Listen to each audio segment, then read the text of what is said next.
That was a really, really good player. Pretty much just having his way with us. He's a problem. We don't have a lot of size, and it forces you to gotta pick your poison. And we doubled him early at their place. He sprayed it around, and they made a boatload of threes, and they averaged 6 threes a game, made threes a game. And we said tonight that we were going to try to choke those guys off a little bit, which I thought we did early. But it's about continuing to grow with this group, and tonight I think we took a step backwards, which is pretty frustrating. And all you got to do is look at the assist total for them, and you know that we were very aggressive defensively. We didn't take them out of much they did, and then as you take Trent, who was spectacular. I hate running offense like that. It's not who I am. It's not what I want to be. But when you're 2 for 13 from the other spots, kind of got to ride the hot hand, so to speak. And but they were good tonight.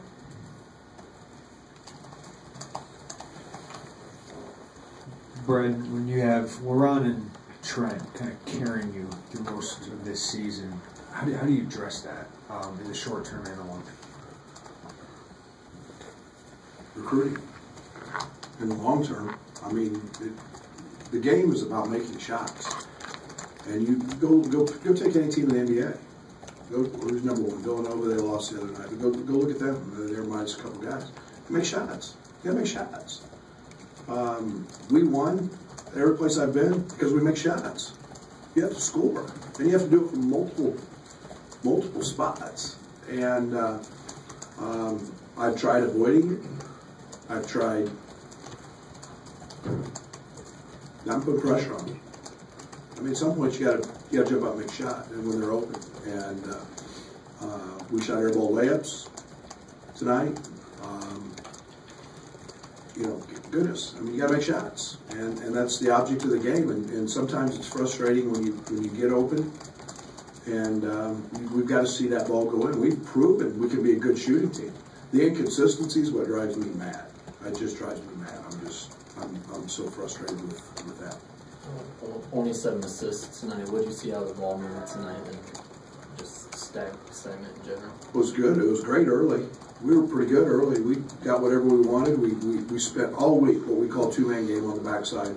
We've spent the last 2 days just spending a tremendous amount of time being aggressive off that. We opened the game with layups, and getting why we can't stay consistent with that. I don't have that answer yet. I don't have that answer. And when the ball moves, I said I don't like running offense like I did tonight, but that's what we were relegated to. And we've got to have somebody that can pass it to LeBron. LeBron can't go get his own. And that's, how many passes did you see stolen, deflected? I mean, it's a problem. And so that limits LeBron's ability. And we've got to continue to work at it. We've got to continue to grow. And guys have to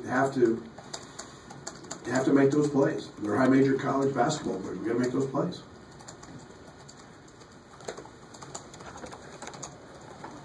What's going on with DeMonte tonight, right now? I mean, the floors, and DeMonte works. I told him the other day, I said, I want you shooting every ball when you're open.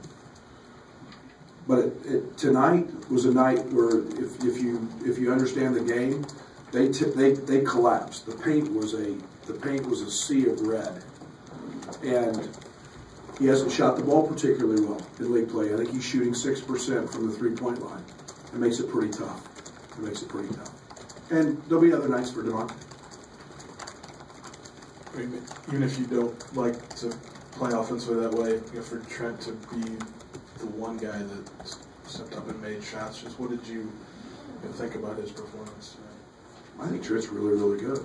I think as a coach, if I were facing Trent, and I was very fortunate when I was with Frank at Kansas State, we had a young man very similar, named Danny Clemente.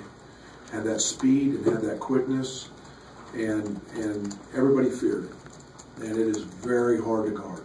And Trent's going to continue to grow as he adds floater to his game, as he adds the ability and strength.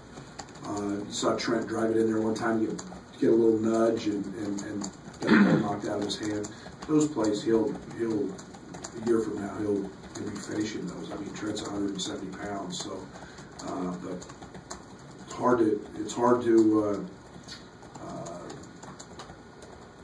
to guard that speed. And he got off to, I don't know, Derek, you may need to help me, 3 for 30 or 4 for 30 or something to open the season, and you take that away, and you see his numbers will be through the roof.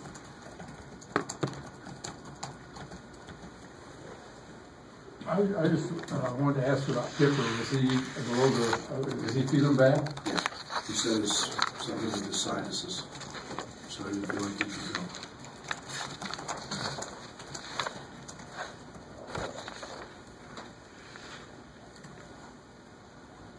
We heard you on the radio with a plea to the fans to not give up. What's your message? We're growing. We're growing. It's listen, am I happy with the result? No. Is that who I am as a person? And I told our team this. That's not. I'm a process guy.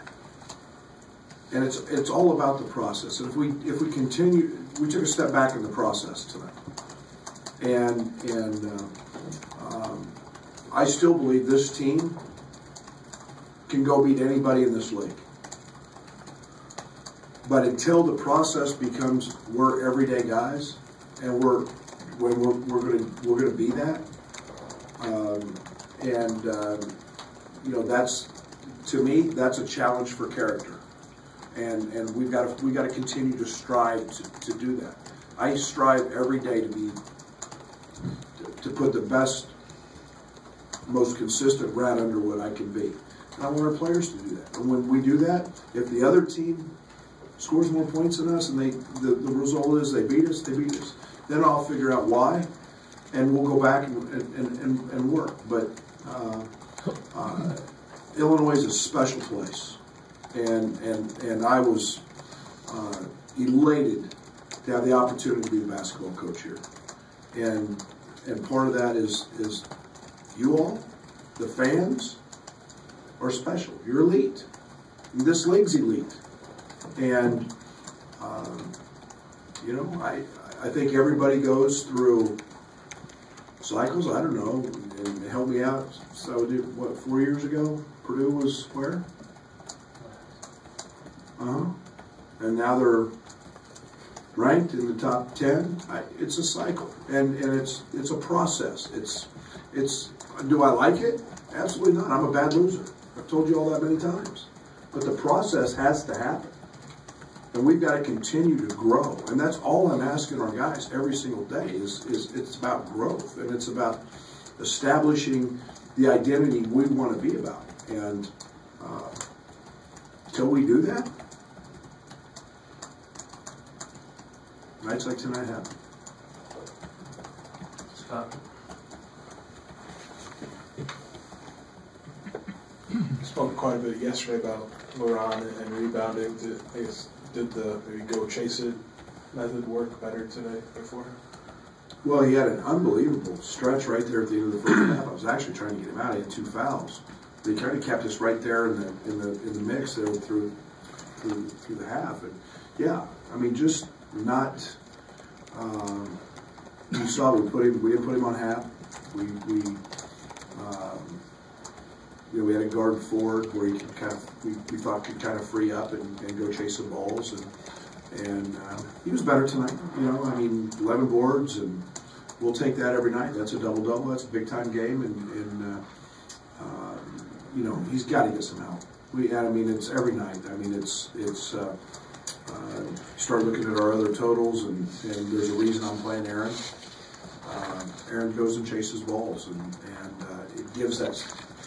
The one thing I love about AJ, it's not just his initial effort; it's his second and third effort.